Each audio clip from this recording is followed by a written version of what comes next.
Je reçois Pierre Ferracci sur le plateau de la web télé de Salon CE. Bonjour Pierre Ferracci, président du groupe Alpha. Bonjour. Un de nos partenaires, historiques d'ailleurs, mais pas que, expert, puisque membre de la commission Attali, proche de tous les cercles qui réfléchissent à la manière de sortir le pays de là où il est. Alors, comme la ligne du semestre, c'est comment améliorer la qualité du dialogue social, et qu'avec dialogue social, on a mis pas mal de choses. On a mis modernisation, on a mis amélioration, on a mis beaucoup... J'allais dire, docteur, quel serait votre diagnostic et quelle serait votre ordonnance pour améliorer la qualité de ce dialogue social au niveau de l'entreprise déjà, et puis peut-être au niveau des branches, puisque vous avez la compétence pour nous répondre. Alors, vaste sujet, parce que la qualité du dialogue social, c'est souvent un sujet de colloque, mais sur le terrain, malheureusement, on s'aperçoit qu'on est loin du compte. Je pense qu'il y a un problème de confiance en France entre les partenaires sociaux, entre la partie patronale et la partie syndicale, et on n'arrive pas à trouver la véritable clé.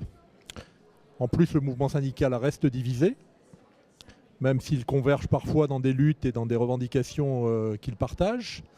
Mais on l'a bien vu dans les accords récents sur l'emploi ou sur la formation professionnelle. Force ouvrière et la CGT n'ont pas signé sur l'emploi.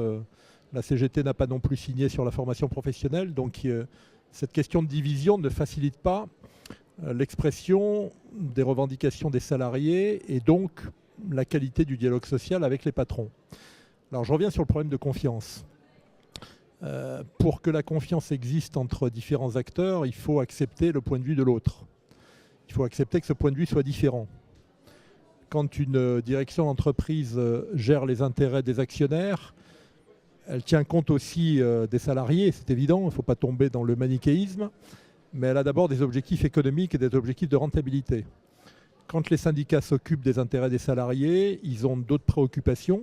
Ça ne veut pas dire là aussi qu'ils ne s'occupent pas de profitabilité et de pérennité économique, mais ils s'occupent d'abord de pouvoir d'achat, d'emploi, de qualité du travail.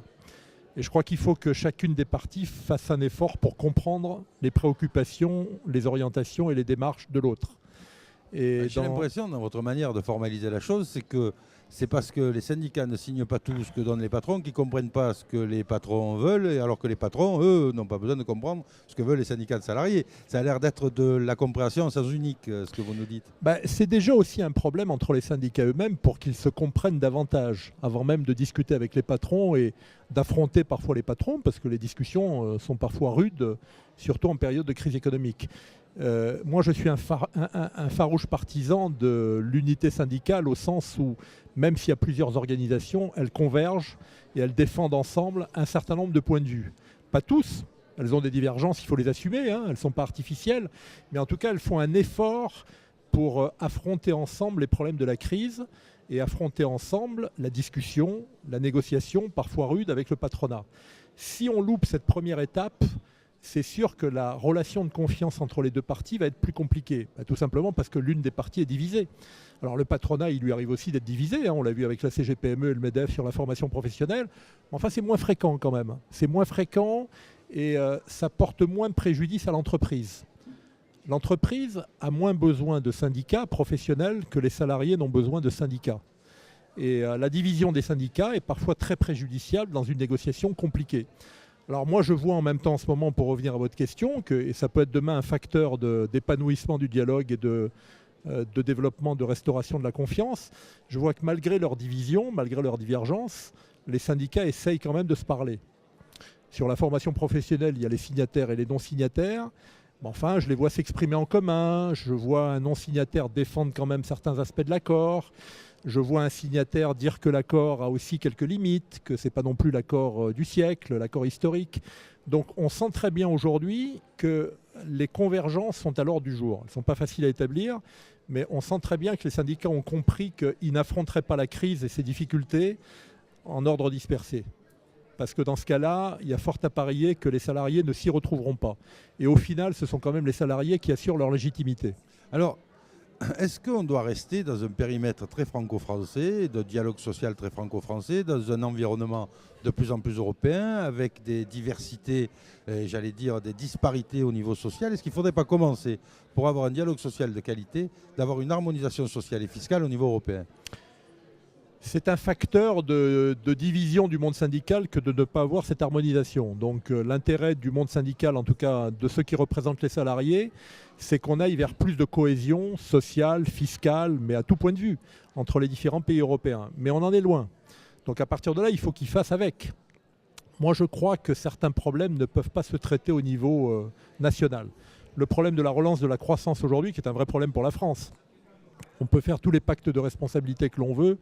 S'il n'y a pas un élément et même plusieurs qui relancent la croissance, on n'y arrivera pas. On répartira la pénurie, il y aura toujours autant de chômeurs et on divisera les salariés. Il y a des problèmes de relance de la croissance qui se posent au niveau européen. Pour ça, il faut que les syndicats pèsent ensemble au niveau européen. Ils le font. Paradoxalement, même quand ils ne s'entendent pas en France, ils arrivent à trouver des points communs pour s'exprimer au niveau européen et pour discuter avec leurs collègues des différents pays. Donc moi je crois assez à ça, c'est long, c'est laborieux, c'est pas très visible pour les salariés français, mais c'est un travail indispensable. Parce que cette cohésion sociale, fiscale, économique au niveau des différents pays d'Europe, elle sera d'abord utile pour les salariés. Mais comment vous voulez instaurer un dialogue social de confiance dans une entreprise où on vous dit sur les services fonctionnels, la comptabilité part s'installer en Hongrie? Comment vous voulez que les syndicats là, ils ne se mettent pas à tirer sur la corde et à dire non? À un moment, ça suffit. Je veux dire, quand on commence à avoir des main-d'œuvre qui sont tellement bon marché que, évidemment, comme les actionnaires veulent toujours plus de profit, on va là où c'est le moins cher. Il ne faudrait pas imposer à ces pays d'arriver sur des niveaux qui sont équivalents aux nôtres. Ce serait bien pour les travailleurs hongrois, puisqu'on parle des Hongrois en l'occurrence, et ce serait moins mauvais pour les travailleurs français qui ne verraient pas tout ce travail partir dans ces pays-là. On est bien d'accord, mais une entreprise qui recherche le profit à court terme, elle va forcément aller chercher le coût du travail le moins élevé. Donc ça va être l'Europe centrale d'abord, et puis ça ne suffira pas, et puis ça sera des pays du sud-est asiatique, et puis ça ne suffira pas, puis demain ça sera l'Afrique, parce que l'Afrique un jour décollera. L'Éthiopie est en train de décoller. Voilà, c'est bon. Donc la démarche de l'entreprise qui ne regarde que le profit à court terme, elle peut aller dans ce sens-là. Les syndicats, justement, pour éviter qu'on dérive trop sur ce plan-là, ont intérêt à être solidaires et à faire en sorte que dans les pays qui sont concernés par ces bas coûts du travail, les salaires petit à petit prennent leur essor. Et pour ça, il faut un minimum de solidarité. Donc c'est un sujet très difficile parce que la coopération entre syndicats de ces coins très lointaines avec les syndicats des pays européens de la France, elle n'est pas facile à bâtir. Mais les syndicats essayent. Les syndicats essayent et ils n'ont pas intérêt, eux, à une division des salariés, une division salariale qui permette aux entreprises de sauter d'un pays à un autre, de détruire de l'emploi ici, et puis après dans le pays B, et puis après dans le pays C, et puis après dans le pays D. On trouve toujours moins cher. Mais c'est une course sans fin qui, au final, handicape les salariés. Pour ça, il faut de la coopération internationale. Elle n'est pas très facile avec des syndicats il y a des problèmes de langue, mais il y a aussi des problèmes de moyens matériels. Mais les syndicats essayent et il faut qu'ils continuent de ce côté-là à bâtir des solidarités entre pays. Alors, il est de la responsabilité des syndicats, effectivement, de s'entendre entre eux pour pouvoir avancer au bénéfice des travailleurs, qu'ils soient hongrois, roumains, allemands ou français, d'accord. Mais il est aussi de la responsabilité des pays qui forment des 27 pays, de faire en sorte de donner de l'élan à ces pays-là, au lieu de leur donner des subventions, de leur donner un peu d'élan, au lieu de les laisser faire du dumping social, leur imposer de se mettre à niveau. Ce n'est pas simplement la responsabilité des syndicats. Parce qu'un syndicat en Hongrie, quand il va obtenir pour les salariés plus 10%, c'est bien, mais ça ne va pas tout résoudre, parce qu'ils partent de tellement loin que 10% de plus en Hongrie, ce sera toujours beaucoup moins qu'en France. Les États et l'Europe devraient imposer des mêmes cotisations, des mêmes garanties au bénéfice des travailleurs de ces pays-là.